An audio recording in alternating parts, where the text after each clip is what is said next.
that stuff. You wouldn't give her that flower, would you? No. Be afraid. Be very afraid.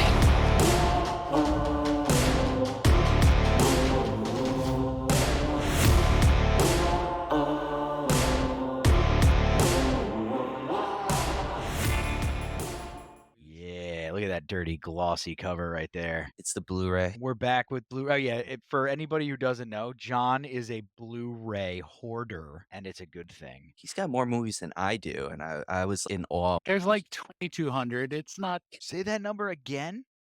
2,200. Wow. Jeez. Holy I got to crap. catch up. You will never catch up because I'm Holy never going to crap. stop. I got to get back in the race on that, man. I'm never going to do it. I'm going to wait for the heat death of the universe and just let streaming be my guide. And when the sun nukes our electronics and whatnot, as it seems like it's going to soon, I'm just going to have to do shadow puppets again, like when I was a kid. Just in the corner. Jurassic Park. That would be nice if we had dinosaurs and Nazi zombies. Nazi zombies, by the way, everybody, is the topic of this episode as well. We're segueing from Nazi zombies into zombie Nazis. I think would be a good way. Kind of. We're talking about J.J. Abrams' Overlord today. Welcome to Xenomania. Welcome. Welcome, everyone. So I liked the choice of this for the next episode because I organically watched Overlord because I thought it was part of the Cloverfield universe. And I'm a big dweeb and I like the Cloverfield stuff, even though J.J. Abrams clearly just buys properties and then puts Cloverfield on them and says they're part of the universe because he's a douche. But that's the way it goes, I guess. I mean, I was excited. I thought it was a Cloverfield sequel, and it was just John Goodman complaining for the whole time. Which I'm down for, but just don't lie to me and say it's Cloverfield. If he's the monster, let him be the monster. But the people are always the bigger monster. True. And John Goodman, who lost his daughter and has barrels full of acid for his poop in his bomb shelter, that's the bigger monster. That's thinking ahead. Yeah, acidifying your feces when the Russians nuke us. That is thinking ahead, It John. is. I mean, we're collecting acid for our poop. Yeah, but we're gonna inevitably. It's just like when you buy junk food and you're like, but that's for a special occasion, and then you eat it all in 15 minutes. You're gonna start putting other stuff in the acid. You're gonna go Toontown and start dipping things in there. You know what I'm talking about, Christopher Lloyd style. Probably a couple neighbors. Oh, I'm sorry. Don't worry, the FBI is probably not gonna triangulate on you that quickly. There's a lot of content out there for them to sift through now. It'll take minutes, hours, days. Hours, days. Back to Overlord. Before there was an FBI, there was a KGB, and there was a SS, and they were making zombies. So let's talk about probably one of the better action-packed B movies that's come out in the last 10 years. And I remembered what I didn't like about it, and that was like the first 45 minutes. Because I was like, this is a bootleg Saving Private Ryan is what I'm seeing here, Yeah. but worse everything. And then they started to get into it. Yeah, because at some point it has every World War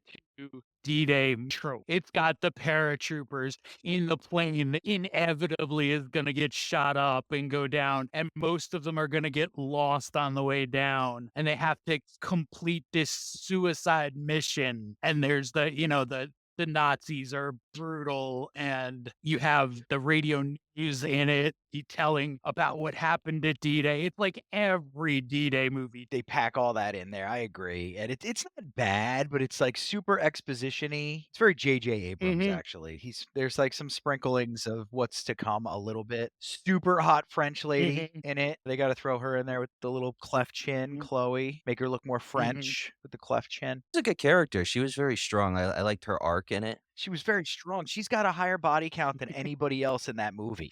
Let's add its traditional body count, not modern day body count. That's a good point. The only person who really got with her was Waffner briefly before he got taken into custody, so to speak.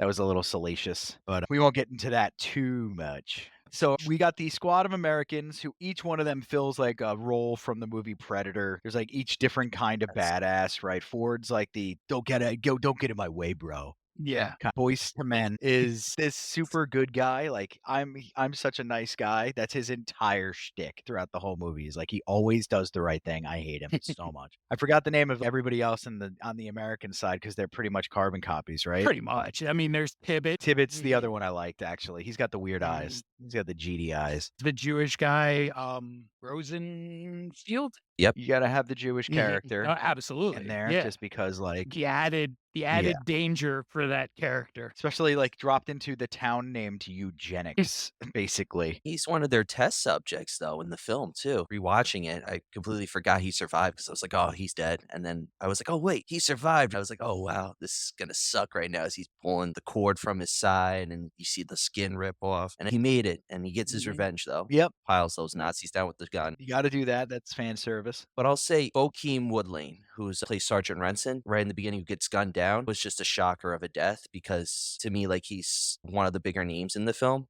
and they just kill him off I instantly. love Bokeem Woodbine. Like, love that dude. But tell me he's not wearing fake teeth in this movie. Oh, he is. They're perfect. Not only are they like perfectly straight, they're enormous. Those aren't the teeth he had 15 years ago. He's got the teeth that Matt Dillon wore in Something About Mary Yes. in this movie, and it is jarring. So the movie essentially they start off the 101st Airborne, which is not what they call them, but that's what they are. Basically drops off into this town, and there's Germans there. It's World War II, and they're in France. So you have citizens of that town who are living there, and that's where you start to get into the creepy vibes, which is good because it's actiony up to that point, which isn't bad by the way, but it's a horror movie. I wanted to start getting creepy. And guys, what's the first thing you not jump scare, but the first gross-ish thing you remember in the movie? I feel like it's when messing up his name, I'm sorry. Wafner. Wafner gets his cheek blown off. Oh god, that's later though. That was the one that really got me That is gory as hell. because it's just the makeup on it. It's so well done, and you just see it just blow right there. But the other thing I can say is Private Chase, when his whole neck snaps back after they give him the serum. That was intense. I think there's two. The first one is Chloe's aunt. When Boyce just gets the little glimpse yeah. of her through the door, and you can tell that she's clearly all messed up. And that, by the way, that's Meg Foster, who was in the one Lords of Salem, They Live. That B cult movie legend right there. And you don't know it because she's buried under all that makeup. Wow. I didn't know that at all. That's awesome. I just saw Boyce thinking to himself, like, oh no, she's not going to age well. If this is her aunt, that does not bode well. Because he's definitely feeling Chloe up to that point. The other part that really creeped me out the most early on is when Boyce is in the lab and he uncovers the skull and spine that have been severed of a woman, and she's just saying to play over and over again, basically just repeatedly. Stop, please, over and over again. For those of you who don't speak French, arrêtez means stop, and s'il vous plaît is a dessert that she wanted. Yes. I'll just say in that scene, I think the creepiest thing is when she looks over at Boyce, her eye shifts to the right after it, and he's like, "What the hell?" I'm getting goosebumps thinking about it. It's like you have these small gems in this movie, these small gem scenes that make it even better than what it is. It's good. I mean, for what it is, too, is like said a lot, but it's just a good watch. It's a good hang. I like a few things about how they do it, but those things you brought up, the scary, the gory, and stuff, are the transition into the horror. Once it becomes a horror movie, it pretty much stays that way until the last 15 minutes, probably. Right? That's like they have a little bit of a landing. Yeah. That's where Chloe uses an automatic weapon and takes out like 16 Germans when she comes around a corner. After poor Tibbet gets shot. Yeah, exactly. She just wipes out like the remainder of the German army that's not on Normandy for D-Day. But my favorite part was thinking about, all right, so I'm watching it. I played the Resident Evil 2 remake. I'm like, the serum has the T virus written all over it. I'm talking before we had parasites in South America, Resident Evil 4 and stuff. I'm talking pure. You've got a syringe filled with superhuman mutation fluid, and that's what you're going to take. And that's what the serum is that they're working on. They're trying to make super soldiers in Overlord, which is not far off from the true history of what the Germans were doing. It definitely gives that World War II Evil prequel, like the Origins Relic Company. Wafner's really Wesker Yep. the whole time. He's lived this entire time. That's why. Dyed his Chloe's hair Jill blonde. Valentine. We'll make Boyce Barry just for fun. Could throw a nod to Barry from Resident Evil 1. It's blood. It's good, and I did love the zombie aspect of it. There are zombies, but they're really like super soldiers that go mindless. And it's a great segue from Dead Snow because they are very different types of zombies. This is a fast zombie movie. I guess Dead Snow is too. Yeah. I feel though with Dead Snow, they had a lot of weapons and stuff, but in this one, they're using their hands, they're tearing bodies apart, they're feasting sometimes. That's true. It's all that gore and all that. With Dead Snow, I feel like they were feasting, but they were like, we're just gonna kill everyone. We got a sickle here. They were sentient, you know, they had a mission and stuff. And Overlord, you get the idea that if this gets out and spreads, then you've got yourself a true apocalypse on your hands. And the Germans are like, yes, we will make the super soldiers. And it's not great. Boyce is not having it at all. How many years of therapy is Boyce gonna need when he gets home? Depends on if Chloe comes home with him. I don't think that's happening. No. Probably He's going on another mission. Yeah. But the Department of Veterans Affairs will definitely put him in the wait list for therapy. Poor old Boyce. But let's talk about my boy Ford for a second, too. There's Yeah. a few scenes in this where Ford sort of foreshadows what he's going to do in the end. But Waffner is the big bad in the movie. He tries to rape Chloe. He gets taken hostage. He kills someone when he's just He kills Chase. he kills Chase while he's just shooting around. I don't know how you remember their names so well, Ryan. He kills the chaff named Chase, and then Boyce takes him down because Boyce is going to Boyce. And then at some point, they bring him into the church from where he was being held prisoner. Or where does he get his hands on the serum, Waffner? In the attic because he gets the serum in the church, but what leads to it is Boyce has the serum and he brings Chase back to life, and it's a whole big issue. Yeah, they have to kill Chase 3 times. Yeah, and they stomp his head. He stomps his head with the gun butt, and it's so vicious. But it's like from a movie person's point of view, it's like this is cool effects, and then you're like, this is horrible. I just want to tell you, Ryan, I love you, but if you turn into a zombie, I'm going to stomp your head with the butt of the gun. You're not Ryan anymore. Just have a camera ready. He had a camera ready. That's all I'm saying. No, thank you. I don't want to relive it. Over and over. They did what had to be done. Yeah, every Saturday night. Let's remember Ryan. Not all the good times, but just this last This thing. last 10 But yeah, minutes.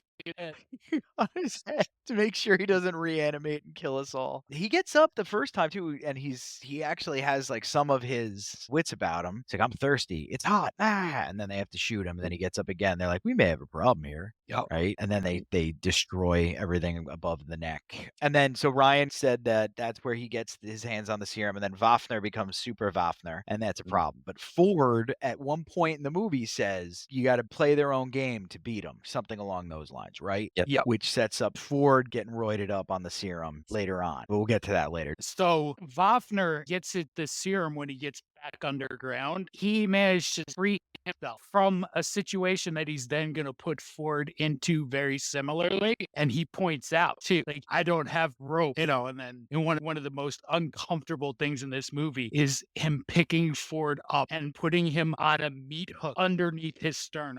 Yeah. But in the chaos of a reanimated Chase, Waffner manages to free himself and there's a gunfight. Waffner gets shot. He gets underground. He goes straight for the serum. And I'll give you 2 of the scariest words put together: Nazi doctor. Yeah. Yeah. Fair. And so you get 2 of the scariest words, and then you get 4 of the scariest words in mutate Nazi super soldier. Mutated Nazi super soldier. That's a big one too. The anti-Marvel. Yeah, that's Red Skull and oh my god, how did I forget the Avengers Nemesis organization? Hydra. Yeah, Hydra. There you go. Just so lame, by the way. Of all the Marvel stuff, Hydra being named Hydra is the lamest. But anyway, Ford ends up getting that scene. By the way, reminded me of Hostel when he gets put on the meat hook. Obviously, Texas Chainsaw Massacre, but like Hostel, they do it, and one of them is so hard to watch. I hated those movies. I can't stand that kind of gore. Yeah. I'm not It's the into that. Achilles tendon.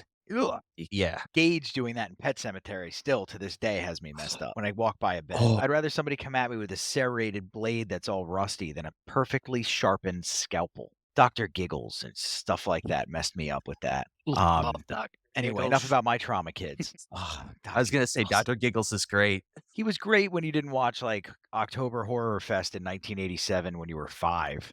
Following that would be Clint Howard's Ice Cream Man. Yeah, Clint Howard's scary enough without any added script or any prosthetics. He's terrifying. Actually, he'd be a good Freddy Krueger. We were talking about that nobody could really step up and be Freddy Krueger except for Bill Skarsgård at work. And you know what? Clint Howard might have to be that guy. What? Joker, Bill Skarsgård right here, man. Oh no, you're I'm wearing for it. you I'm really for it. wearing a shirt? Oh man, you're gonna get. Oh no, it's a Oh. Joker shirt. It's hold Okay. on. It's from the Killing Joke. It's a safe. It's You're a safe gonna Joker set shirt. me But Killing off Joke was on awesome, by the way. Skarsgård already.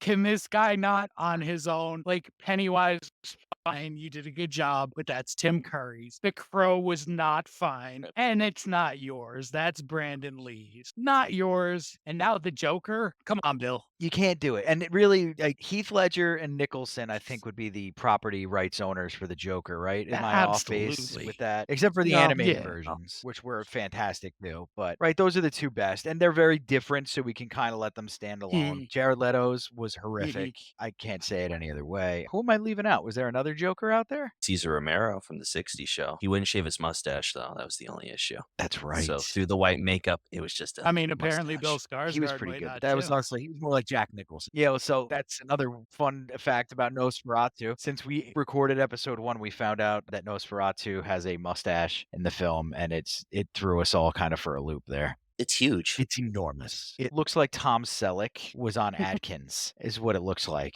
It's just terrible. I thought it was a joke. I was scrolling through Reddit and I saw the picture and I was like, what? The internet's so stupid. Nope, completely substantiated. Son of a bee. It's historically accurate. When when Orlok gets prostate cancer. Or no, not that. Tom Selleck is what I meant to say.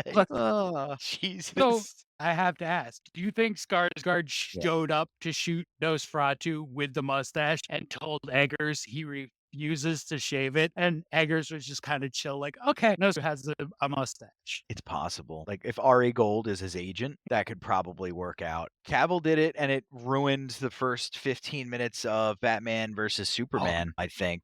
And they had to CGI off his beard because he was doing the Man from U.N.C.L.E., I believe, or something like that. And he's Henry Cavill, so they were like, I guess we're screwed. We have to figure something out. They couldn't, tell him to screw off. He's Superman at that point. Man of Steel was a pretty big success. Bill Skarsgård, though? I don't know. I might tell him to walk. If he offers him, because I know Robert Eggers is going to do supposedly the remake of Labyrinth, which is a great movie in my eyes. If he walks in as the Goblin King with a damn mustache, I am disowning everything that man has done. As long as he's in skin tight yoga pants, I don't care. Let him have the thigh tickler. I need him to be in his Bowies. Me and my wife, we watched it this past weekend. It still holds up. And I was thinking, would Bill Skarsgård be a good Goblin King? And I'm just watching David Bowie rip these great lyrics out. I'm like, nope. I don't think he can rise to the occasion for that at all, to be honest. That's just not him. I'd rather see him take a stab at the Joker. Because he has a shot at that. That's in his range, I think. I don't know if it's in the comfortable end of his range, but I don't think the Goblin King is something he could do. And then again, who the hell am I? I mean, give it a chance. If he sucks, it's our opinion,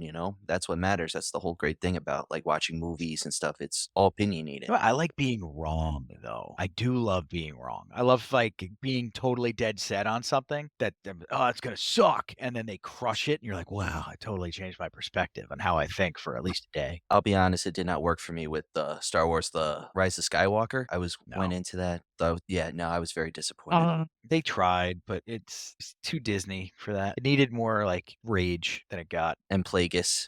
So Yeah, great name. here's the thing, though, and this is my Star Wars generation thing. I think, like, I grew up, the only Star Wars I had was 4, 5, and 6. So for me, the disappointment in Star Wars came with Phantom Menace. And everything after that has just sort of met that expectation. So it hasn't sucked as much for me because Phantom Menace killed. That's fair. And now it's just, okay, it's Nope. fine.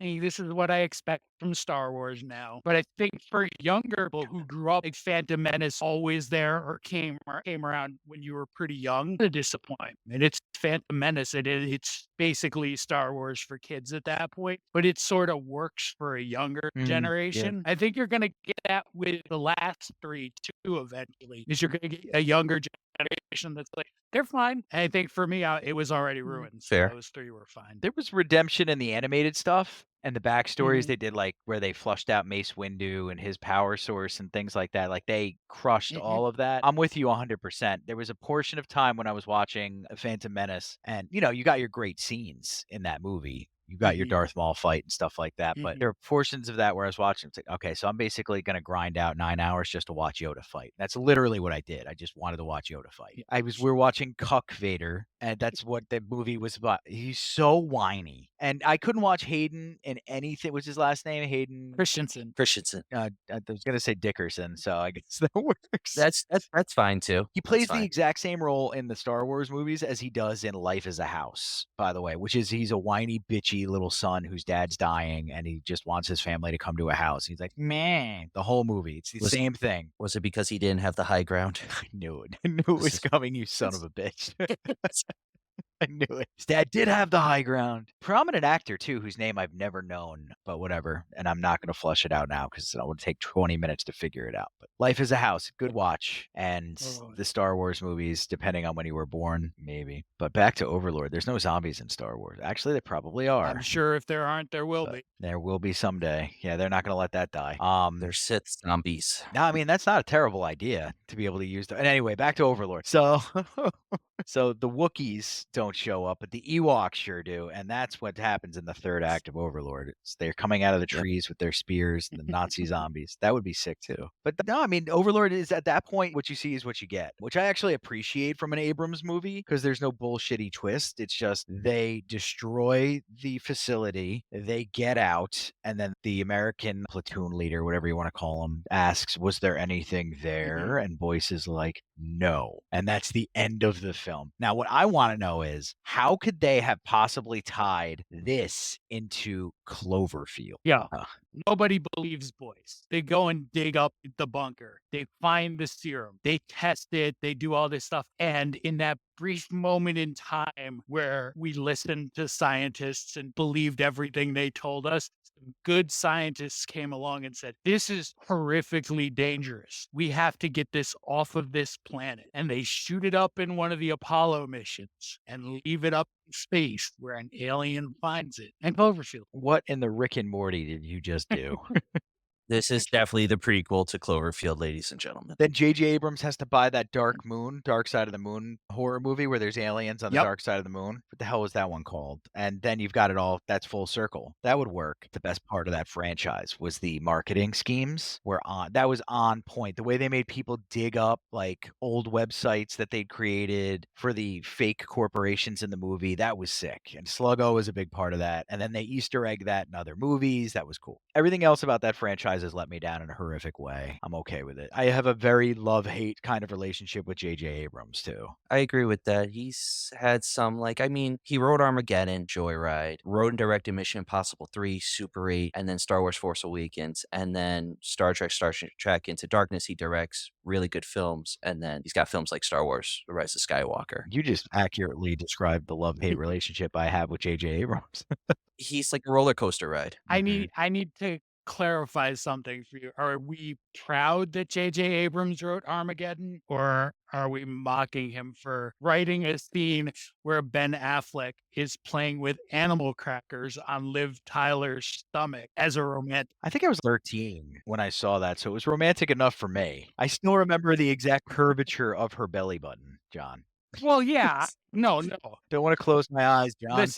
Listen. Don't want to fall asleep. I will never fault Ant for bringing that belly button to the screen.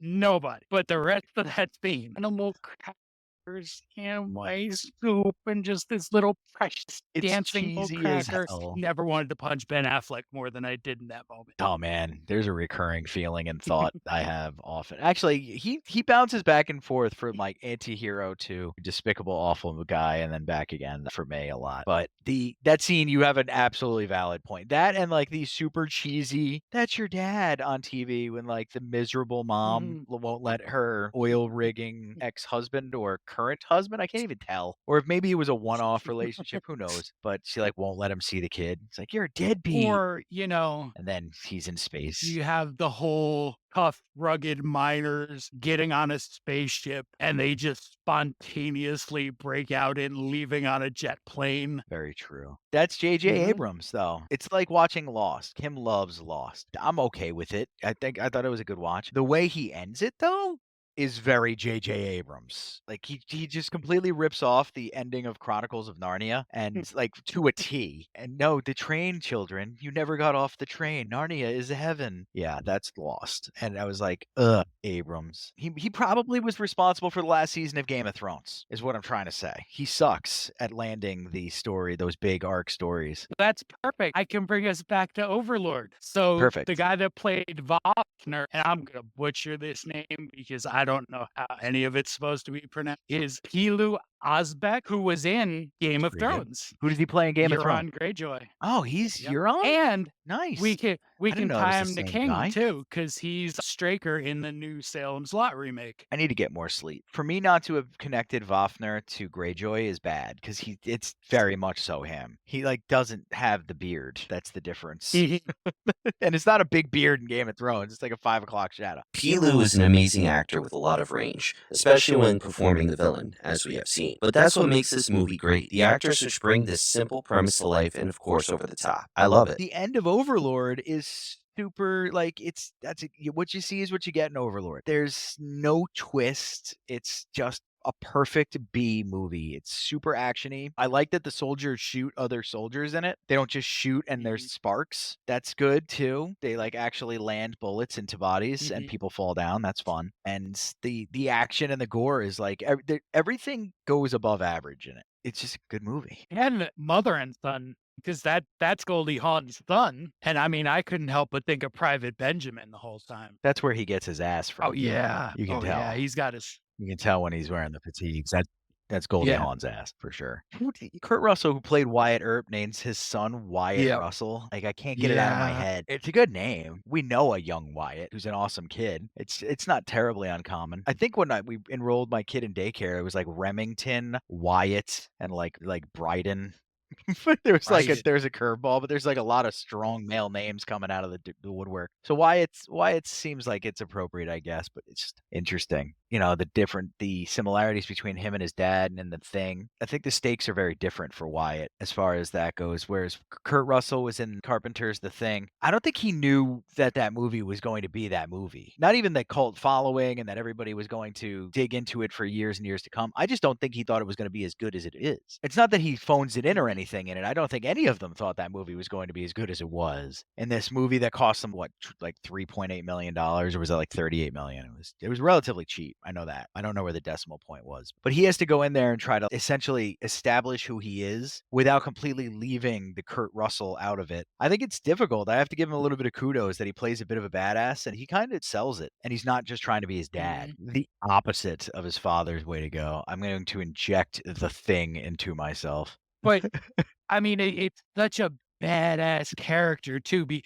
I mean, he gets the meat hook off the sternum, but then he manages to pull himself off. That's maybe one of the baddest things I've ever seen a movie character do. Dude, if you put me on like super zombie steroids and I'm well aware that I'm not going to last very long on them, I'm gonna pull myself out of that meat hook too. I'm gonna use my intestines to lasso the guy. But he pulled himself off the hook before this hero. Oh, that's a good point. And I'll say this for Overlord also. I'm not sure that there is a movie with more scenes of wheezing through a sucking chest wound than Overlord. We talking about what's his face? You get Chip, whatever his Chase. name is. You get Ford doing it. Chase. Like everybody's wheezing through gaping chest wounds. Why not? I mean, if you got one, you might as well use it. The movie does a great job with that, with making you uncomfortable with the wounds, the injuries, and the gore. That's a Guillermo del Toro special right there, too. He likes to do that as well. He combines weird with it, and not like gore necessarily, but it works because it's contrast. And you can see a muggle like me. I'm not traditionally trained in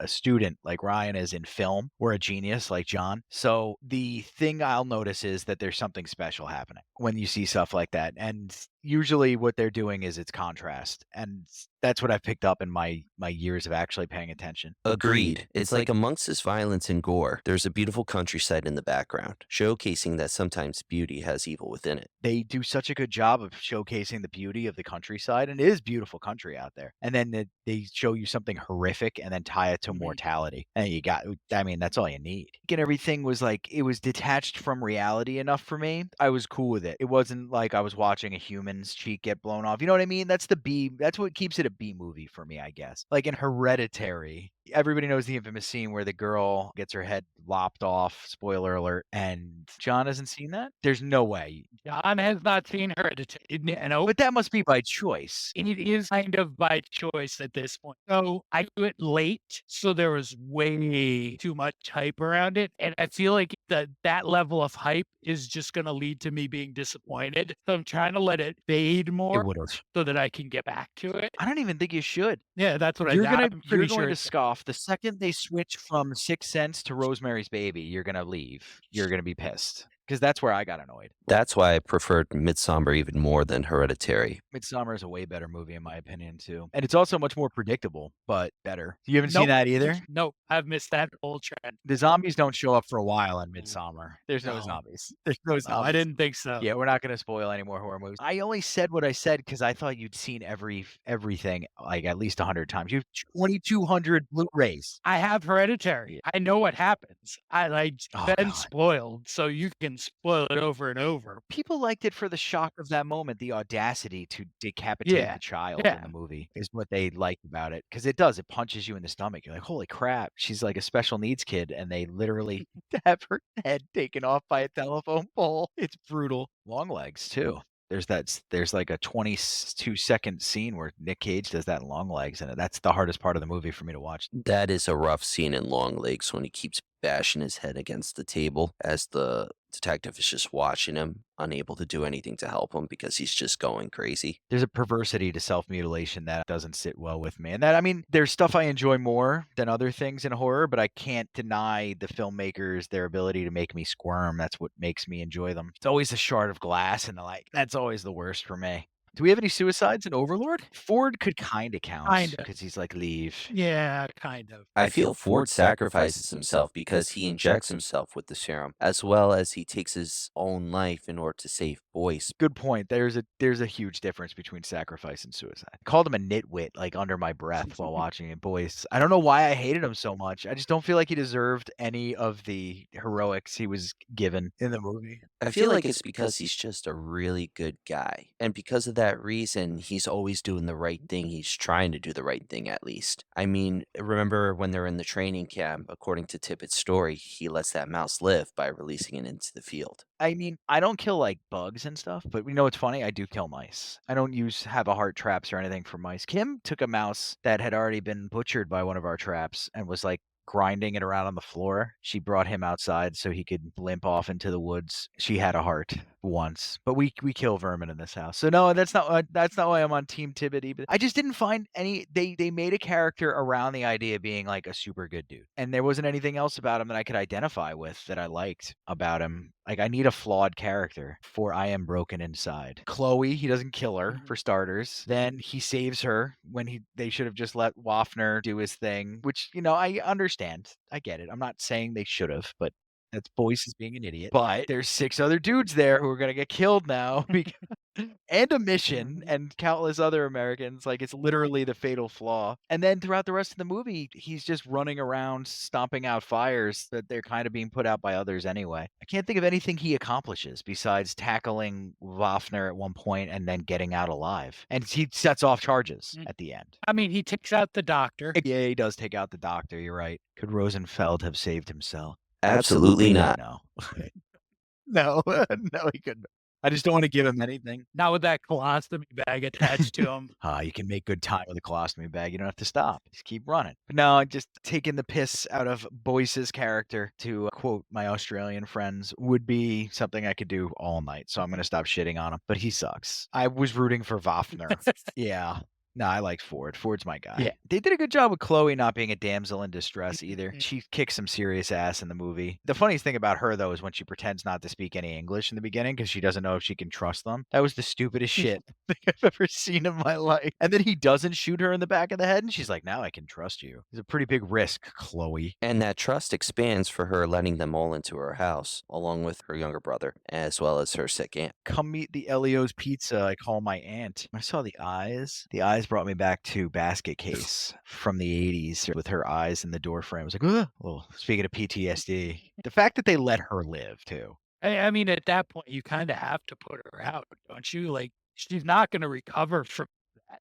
No, her existence is pure J.J. Abrams. Mhm. Something's going on in this town. And like, It's- it's shadow over In's mouth. It smells fishy in here. That kind of Yeah. thing. But like, I think Abrams and the director Julius Avery made the best decision they make is practical effects as much as possible in that movie. Because it works so much better. Agreed. I feel that practical effects are better just because it looks more realistic than the CGI that is put on the screen, whether it's in the forefront or in the background. The Thing really comes to mind because the practical effects that they use in John Carpenter's The Thing is amazing, especially how Kurt Russell reacts to them as Mac Reddy, which, in a nod to his son, as we were talking about earlier, Wyatt Russell is very similar to his father in that movie. Wyatt and Kurt are very similar in the way of Mac Reddy as well as Colonel Ford. But going back to the practical effects, they are amazing in The Thing. And that shows in Overlord because I feel like it takes a lot of inspiration from the practical effects of The Thing. And it's kind of refreshing too in 2018 to have that as well, because that was like knee deep. Everything is Michael Bay-esque CGI garbage. There wasn't a whole lot else coming around. If I'm probably forgetting like just 12 movies, but it felt that way since 2010 to me. It kind of felt that way. The overuse of CGI. So I agree with you. The practical effects were awesome. And that's why I think you keep kind of going back to The Thing. It does bring that to mind, that kind of greatness. I want to do that at work just to see like who's been drinking though. Like, can we do that? Everybody, we need some blood. So you see like 5 people sneak out of the room. Nope, get over here. Just like in the movie, I'll be strapped in the chair, doing the blood test, waiting to see which person is The Thing. Yeah, exactly. Exactly. Then I can't. I'm just thinking one staff member's head splits in the middle. You know who I'm talking about. But amazing. Yeah, next to that person. Yeah. Oh man. So we can't do Nazi zombies all the time. Probably not going to be able to shit on J.J. Abrams next week. So what are we doing? What are we talking about next, guys? Where are we segueing to from here? It's been a lot of zombies. What's next episode going to be about? I mean, to be honest, I'd rather keep going with the zombie movie marathon and watch Zombieology. I'm very interested in seeing that film. All right, people. So we're going more zombies. It's the trifecta, the unholy triumvirate of zombies. We're gonna do Zombieology. What is Zombieology, John? Feel like you can't describe it well and this to it, but it's Asian zombies. There's chicken with toast and an egg as a body. It's bizarre. I'll leave it there. All right, we're not going to be able to phone this one, and this is going to take a full watch. Are you sure it's not Robot Chicken? It sounds like you were talking about Robot Chicken. I mean, it could be a. So we've got Nazi zombies done to death. Another demographic that's not communists. I need other kinds of zombies. Oh, you'll get other types of zombies. So what we have for you this week is 5. I did 5 military horror movies that everybody should see, and I think Ryan, you went with historical horror. Yes. You guys did your homework. I was hoping you'd be like Hindu zombies and we'd make some jokes, but no, you guys actually have stuff. All right, let's hear it. Okay, so my 5 very themed horror movies will kick off with Dog Soldiers, which was a Neil Marshall movie who also made The Descent. But in Dog Soldiers, a group of Scottish troops are on a training exercise and they stumble upon werewolves. Oh, cool. Dog Soldiers. I get it now. And if you guys haven't seen the Love, Death, Robots episode, by the way, with the 2 werewolf soldiers, definitely watch that episode. It's super good. So next, I wanted to highlight Our Point, which is South Korean soldiers attempting to trace a strange distress signal from a missing platoon, and it goes south pretty quickly. The third one is House from the 80s with William Catt and an NBC lineup of sitcom stars and George Wendt and Richard Bull Mole. So a writer inherits his aunt's house, and the house then kidnaps the writer's son, and it forces him to confront his Vietnam flashbacks flashbacks and his Vietnam demons to rescue his son. And it's a lot funnier than it sounds like. I mean, it sounds pretty funny. So that's good. The exponential funnier has got me intrigued too. The next one is Jacob's Ladder, which is borderline horror. Okay. It's probably more thriller, but it's about this kind of movie without throwing that in there. So that's directed by Adrian Lyne in the middle of his string of sexual thrillers, like in between Fatal Attraction and Indecent Proposal. He sneaks this mess of a movie in. You have a mourning father dealing with the death of his son, and he disassociates and falls into like this hell of flashbacks and other PTSD nightmare stuff. So I'd seen this movie around when it came out. A few years ago, I was in diving at Walmart in their budget DVDs and stuff, and $5 for Jacob's Ladder is the best $5 you could ever spend. Very cool. Do you remember like the Blockbuster days when they had an entire shelf dedicated to Jacob's Ladder? The cover was very iconic. There was an Anthony Hopkins movie too, like Titus or something, that was always next to it. I remember the color schemes were very similar. If you guys are too young for Blockbuster, you suck and we're better than you. If you aren't, you probably know exactly what I'm talking about. It was just maybe 2 shelves for Jacob's Ladder. And I never rented it. I was too young. So I ended up renting like the cheesy horror movies instead. And the last one I want to get to is I got to go with some George Romero, Day of the Dead. Yeah. Underground military bunker, soldiers with very little leadership structure left, and just how south goes and how quickly. All right. That's 5. Military zombie movies. And then Ryan's doing zombie rom-coms, right? Don't you mean romanticism? He said it.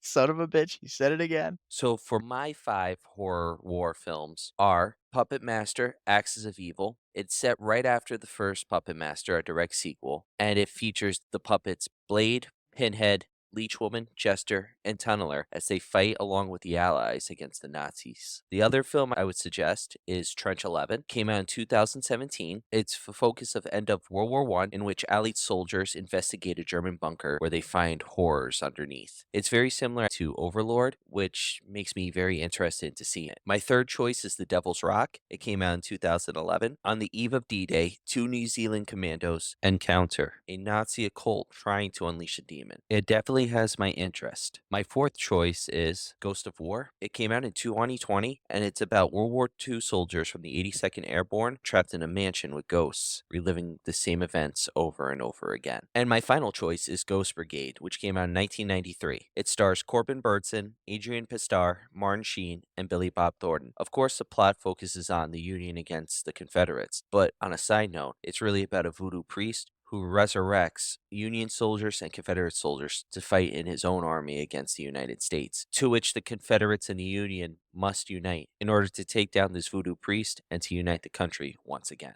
Good list. It is fun. It's fun. It's definitely more of the Overlord vibe than slasher. Good deal. I was going to say, if I had the brain power, I'd make some jokes about raising Union and Confederate soldiers to unite the country again. But we don't have a voodoo priest to help us out with that right now. Yet. We do have Martin Sheen. That's true. I want West Wing Martin Sheen. That's the Martin Sheen the world needs right now. But anyway, on that note, next week, Zombieology. And these 2 sons of bitches made me stay up and record for over an hour. 15 minutes, and I'm very tired, so I'm mad at them. I'm leaving this in the episode, you bastards. You had fun. Yeah, of course. I had fun. I can't wait to edit this for 7 hours, but still, romanticisms. You know what? You're going to edit this one, Ryan, because I have to learn how to make the avatars. But all right, guys, I hope you enjoyed the episode, and we will see you guys, or you'll see us, or something along those lines next week. I don't know. I'm on crack right now. Adios. Have a good one. Be very afraid.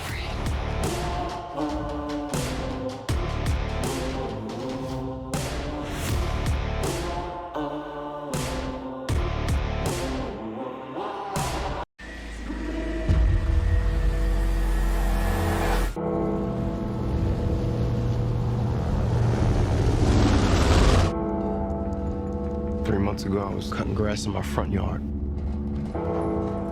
And the mailman shows up with a letter from the army. Now I'm here. No idea where I'm gonna end up.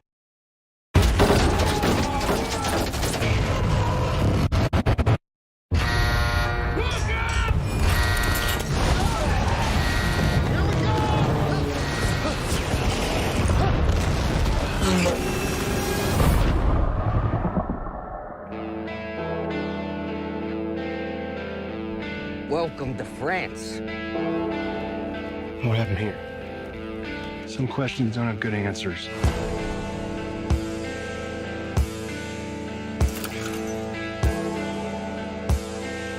There's a lot of soldiers out there, and there's only 4 of us. Find out what's inside that compound.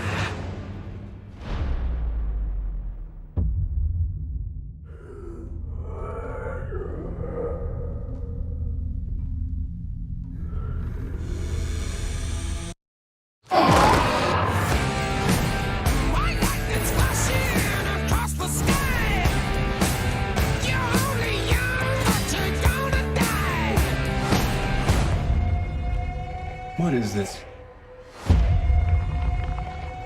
A 1,000-year army.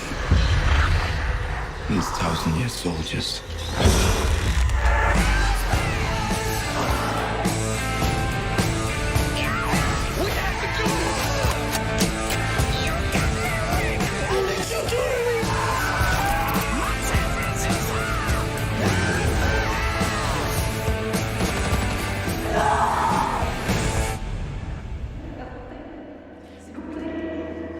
What's behind that wall?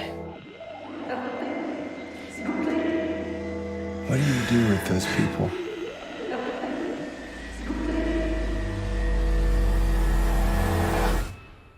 They have been given a purpose.